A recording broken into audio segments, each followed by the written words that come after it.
here, and here in my car, about to go pick up the goblin child, and we're gonna go visit B at the hospital. That's what I'm gonna be talking about for most of this one, but I want to start out with a question. I'm doing a fairly simple one just to save time, because I know what I want to talk about is going to be kind of long. This one's from Zay Sapper. Would you rather fight 100 duck-sized horses or one horse-sized duck? I'd be really interested in listening to your podcast, though. As with everything you do, what feels like a comfortable length and frequency, and I'm sure it'll turn out great. Okay, 100 duck-sized horses or one horse-sized duck? First off, I want to point out that is an amazing question. And I wish I could analyze it in more depth, but the simple answer is one horse-sized duck. First off, because that'd just be incredibly amusing to see. And second, because I'm not the best shot in the world with a gun.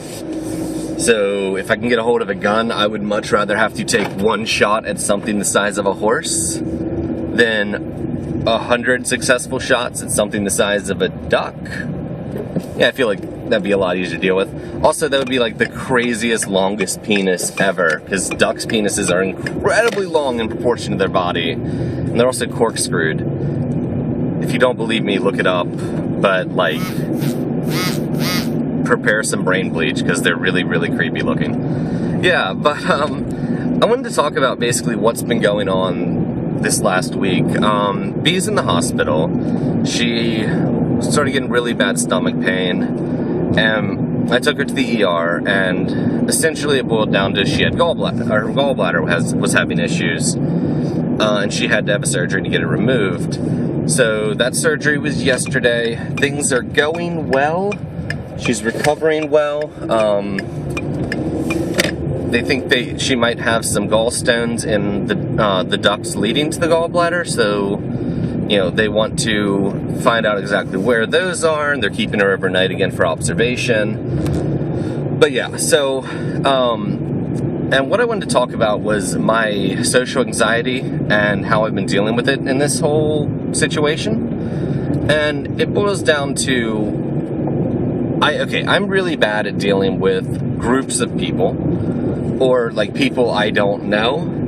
And there's a couple things I'm especially bad at, and some of them, they make sense in this weird, elaborate, supporting logic in my brain, but they don't really make sense outside of that, which I don't really think I'm going to go into, because it's a weird chain of logic that probably makes sense to no one but me.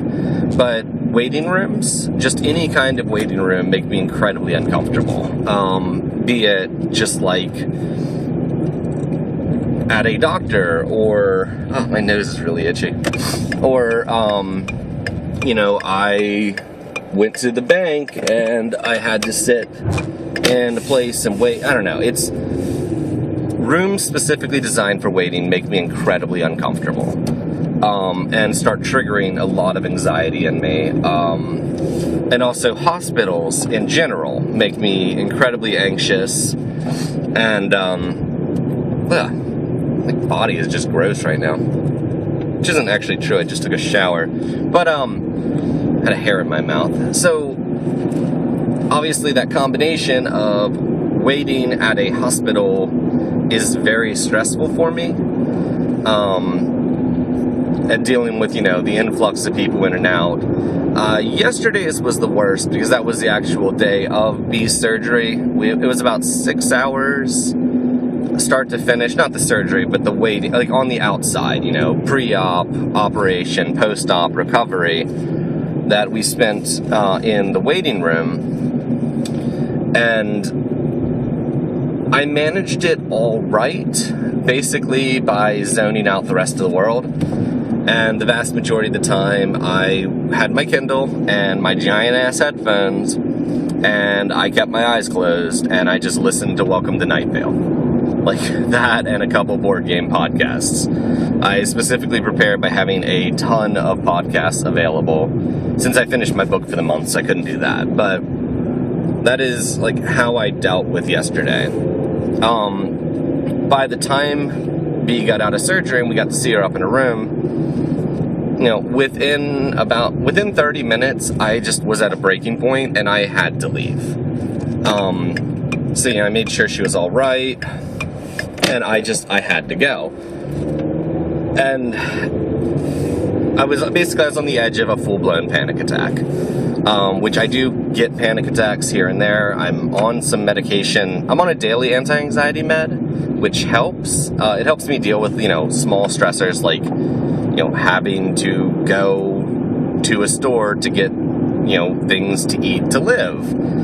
That's a good thing. And I am on Xanax as a PRN as needed for when I have anxiety attacks. I don't have to use it that often because, it's better to just work on avoiding the situations and learning coping mechanisms than having to rely on popping Xanax all the time. But I realized at that point that I wasn't going to be helping B by being in her hospital room having an anxiety attack. So I had to excuse myself. And quite honestly, on some levels that made me feel like absolute shit. Because, a normal boyfriend that doesn't have the issues I have would be able to sit there and be by her side and, be more emotionally supportive. And I live my life in a way that most of the time I feel like everybody else. I feel like I am capable of most of the things other people are. And when you're forced to realize your limitations like that, it is a very jarring thing. It's something that can really hurts your ego. It really hurts and I don't mean, my false, I'm the best person ever egotistical attitude I put forth. I mean, your actual self-value and your self-worth, you start questioning it, and that can become a very vicious cycle. So it's something you just kind of have to cut off and just, step away from. So it's been a very insightful time. I'm not sure really what I'm trying to get out of this. I'm just trying to, more or less put my words in my mind in thought order. Wow. Put my thoughts in order and put them into words, because sometimes just the act of doing that can help. Even if you don't feel like you came to a resolution, just getting those thoughts into a word sentence, into words that are ordered in the vague form of a sentence, be it correct English or not. There we go. Can really help. Yeah, but it does not help that the gallbladder attacks are perfectly timed with a rough time in my life. And by that I mean, that was a weird way to say that. August is a very bad month for me. Just on a chemical level, I have a history of hitting a deep depression in August. And then, by happenstance, various things throughout my life have happened in August, which are fairly negative things in my life history. Well, my birthday's in August, which I have fairly negative connotations about my birthday, which is a topic for another vlog, but, and my son passed away in August. So, it's that on top of the fact that even before, my son passed away in August was always just a chemically down time for me. I'd go into a depression in August.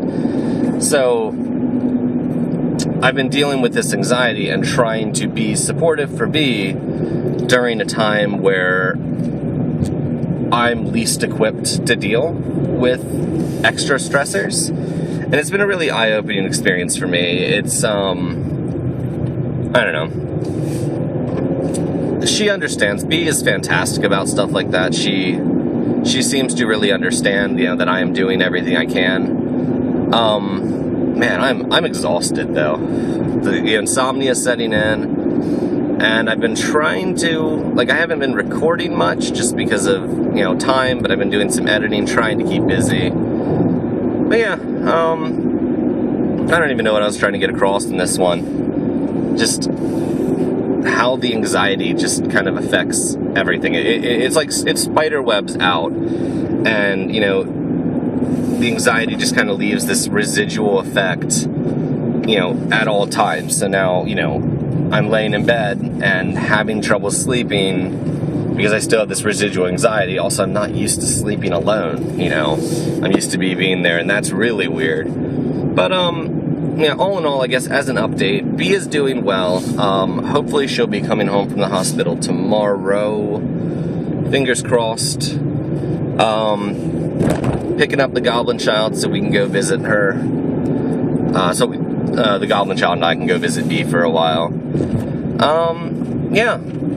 It's kind of what's going on in the world of Icy.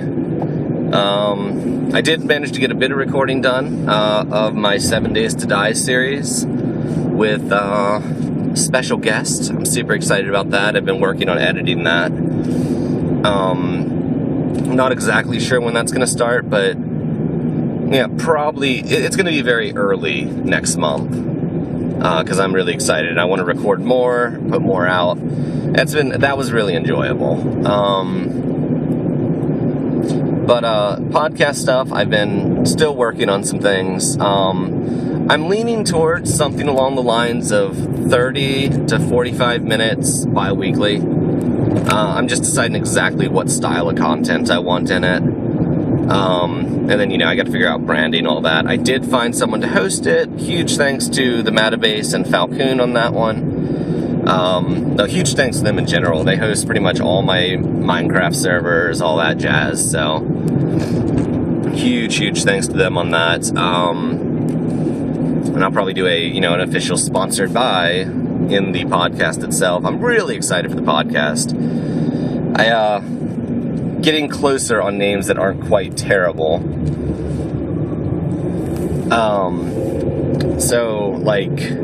But I think there's something very uncomfortable about the name Icy New Year in your ear. It feels very suggestive to me. I don't know. I'm playing around with ideas. But yeah. So I've also been playing around with the idea. I have an extra phone number that just I don't have a phone hooked up to. It just when you call it and leave a voicemail, it goes to my email. And I'm considering setting that up as a phone line for the podcast. Not that I'll answer it, but that you can call and leave a message. Because I think that would be kind of cool. So let me know what you guys think of that idea. But at this point, I'm just rambling. So I'm going to go and end up this vlog. And yeah, thank you guys for all the support. And as always, have a great one.